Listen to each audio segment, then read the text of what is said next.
Assalamualaikum warahmatullahi wabarakatuh. Alhamdulillahi rabbil alamin. Allahumma salli ala Sayyidina Muhammad wa ala ali Sayyidina Muhammad. Hari ini kita akan bercerita tentang kisah sahabat Rasulullah sallallahu alaihi wasallam. Sebelum kita bercerita tentang kisah sahabat ini, mari kita subscribe, like, komen konten ini. Kisah Islamnya Abu Dzar Al-Ghifari radhiyallahu anhu. Abu Dzar Al-Ghifari adalah seorang sahabat Nabi SAW yang terkenal zuhud dan kaya akan ilmu pengetahuan di zamannya. Ali bin Abi Thalib radhiyallahu anhu berkata, Abu Dzar radhiyallahu anhu memiliki segala jenis ilmu pengetahuan yang tidak dimiliki oleh orang lain, dan ia telah memelihara ilmunya dengan sebaik-baiknya. Sebelum memeluk Islam, ia pernah mendengar kabar tentang Muhammad sallallahu alaihi wasallam sebagai nabi dan persuruh Allah. Kemudian ia menyuruh saudara laki-lakinya pergi ke Makkah untuk menyelidiki lebih mendalam tentang orang-orang yang katanya telah menerima wahyu dari langit itu. Saudara laki-lakinya itu segera pergi ke Makkah dan mulai menyelidiki keadaan di sana. Setelah puas, ia pun kembali dan melaporkannya kepada Abu Dzar radhiyallahu anhu bahwa Muhammad sallallahu alaihi wasallam adalah seorang yang berakhlak baik dan terpuji. Ayat-ayat yang disampaikannya kepada manusia bukanlah kata-kata ahli nujum dan bukan pula kata-kata ahli syair. Abu Dzar Al-Ghifari radhiyallahu anhu merasa tidak puas dengan laporan saudaranya itu. Lalu dia pun memutuskan untuk pergi sendiri ke Makkah. Setibanya di Makkah, dia terus ke Masjidil Haram. Ketika itu dia belum mengenal wajah Nabi sallallahu alaihi wasallam. Tetapi ia merasa tidak aman bagi dirinya jika menanyakan kepada seseorang tentang Nabi sallallahu alaihi wasallam. Hingga waktu sore tiba, ia masih dalam keadaan demikian. Menjelang malam, Ali bin Abi Thalib radhiyallahu anhu melihat gerak-geriknya. Karena dia seorang musafir yang tidak tahu apa-apa, maka Ali radhiyallahu anhu tersentuh hatinya untuk menolong dan memenuhi segala keperluannya. Lalu Ali radhiyallahu anhu mengundang Abu Dzar radhiyallahu anhu ke rumahnya dan melayaninya dengan baik sebagai seorang tamu. Ali tidak bertanya apapun kepada Abu Dzar radhiyallahu anhu, sementara Abu Dzar radhiyallahu anhu sendiri tidak memberitahu maksud kedatangannya ke Makkah. Keesok harinya Abu Dzar radhiyallahu anhu kembali ke Masjidil Haram untuk mengetahui sendiri tentang Nabi Muhammad sallallahu alaihi wasallam tanpa bertanya kepada orang lain. Tapi kali ini pun Abu Dzar radhiyallahu anhu gagal menemui Nabi sallallahu alaihi wasallam. Hal ini mungkin disebabkan pada waktu itu gangguan kaum kafir terhadap orang-orang Islam telah menjadi berita yang masyhur, sehingga siapa saja yang berani menemui Nabi SAW pasti akan mendapat kesulitan. Abu Dzar pun berpikir tidak mungkin menanyakan kepada orang lain mengenai keadaan yang sebenarnya, karena gangguan yang mungkin tiba-tiba menimpanya. Pada malam kedua, Ali radhiyallahu anhu kembali mengajak Abu Dzar radhiyallahu anhu ke rumahnya.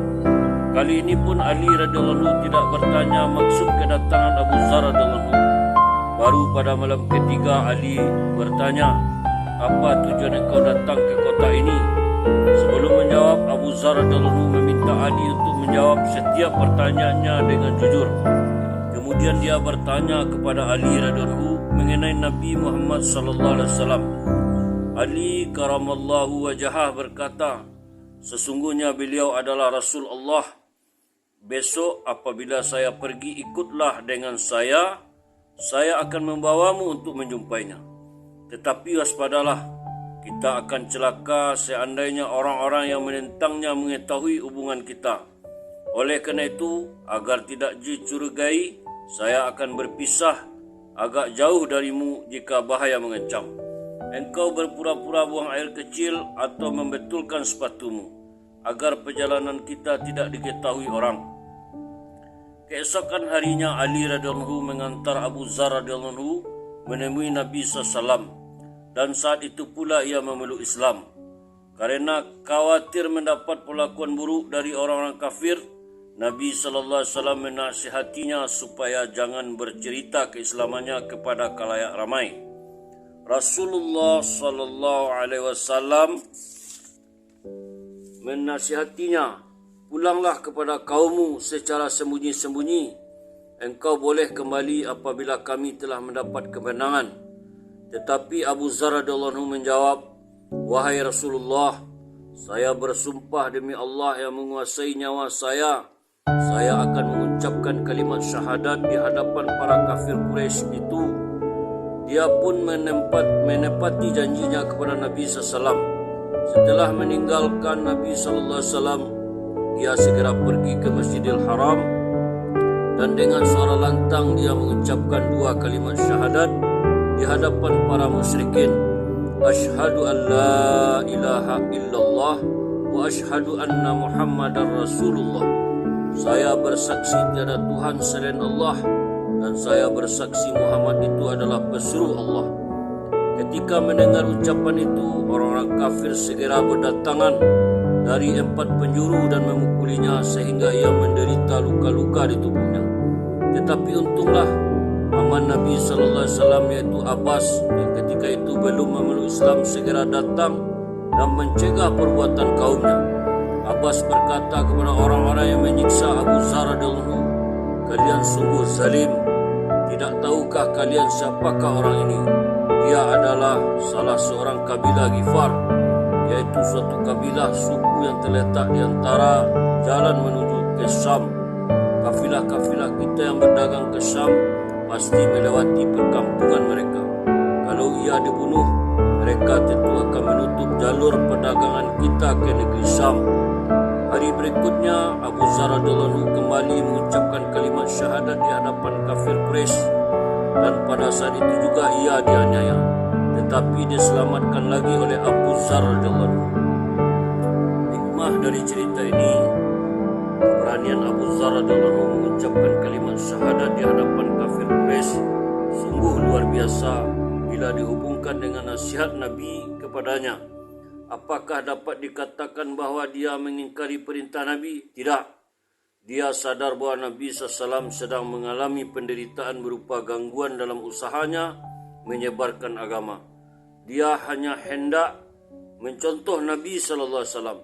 Walaupun ia mengetahui dengan berbuat demikian dapat mengantarkan dirinya ke dalam bahaya, semangat keislaman seperti inilah yang menyebabkan para sahabat mencapai puncak kejayaan lahir pun maupun batin. Keberanian Abu Dzar selayaknya dicontoh oleh umat Islam dalam rangka usaha mendakwahkan Islam. Kekejaman, penganiayaan serta penindasan tidak sampai melemahkan semangat mereka yang telah mengucapkan 2 kalimat syahadat.